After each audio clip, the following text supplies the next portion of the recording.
Pode ser que o propio poder do Estado lle interese unha poboación menos intelixente? Non sei se lle interesa, porque iso tamén é moi conspiranoico. Mais que é moi inteligente, eu creo que interesa en determinados hábitos controlar as fontes de información, controlar, digamos, o que saben de determinados temas. Por eso, digamos, os contidos xerais dos sistemas educativos, pero non en España, en todo o mundo, non é unha cousa só nosa. Estas cosas se inventaron os franceses há moito tempo, o Ferri inventou unha educación prusiana, non? Nos 19, inventou o Rasman en Estados Unidos e outra cosa. A idea de crear un currículum, unha serie de materias, porque todo o mundo ten que estudiar o mismo, pues tampouco entendo. Non, porque ten que estudiar todo o mundo o mesmo currículum, a mesma edade e ao mesmo tempo. Imagina que obrigan a todos os nenos a ler o mesmo periódico todas as mesmas horas, todos protestarían, non?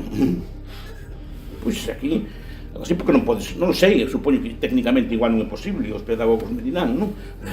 Pero supoño que podía facerse unha cousa algo máis modular ou algo máis distinta, non?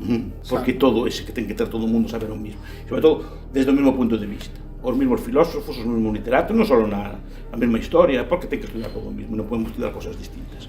Nós, todo o mundo, somos distintos, que estamos aquí nesta sala, vestimos distinto, non pasa nada, comemos seguramente distinto, non pasa nada, temos gustos distintos en moitas cousas, non pasa nada.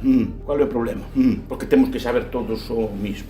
Bueno, supoño que é unha cuestión tamén de que habría que facer unha inversión moito máis grande en profesores e... No, pero non sei, por eso digo que se é unha cuestión técnica ou non, eu repito que non sou pedagogo, non sei, de alguma forma se podía intentar, pero desde logo porque non se pode variar un pouco. O sea, porque o canon literario o mesmo, a historia tende a ser a mesma, ou ese tipo de cosas así, non? Sobre todo o canon filosófico, eu creo que a filosofía hai moitos máis autores que os que veñen no canon. Mas, se a xente lee a Arcipreste Leita, lo lee con deleite, non.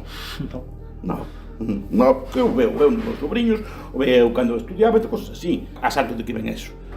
E máis, é unha falsedade, porque dices, non, leemos todos a Platón, vale, a Platón pode ser unha cousa boa, non pode discutir, pero a xente non lee a Platón, lee o que vai a entrar no selectivo de Platón, é moi distinto, e máis sabes o que vai a entrar para que só estudies eso. Sí.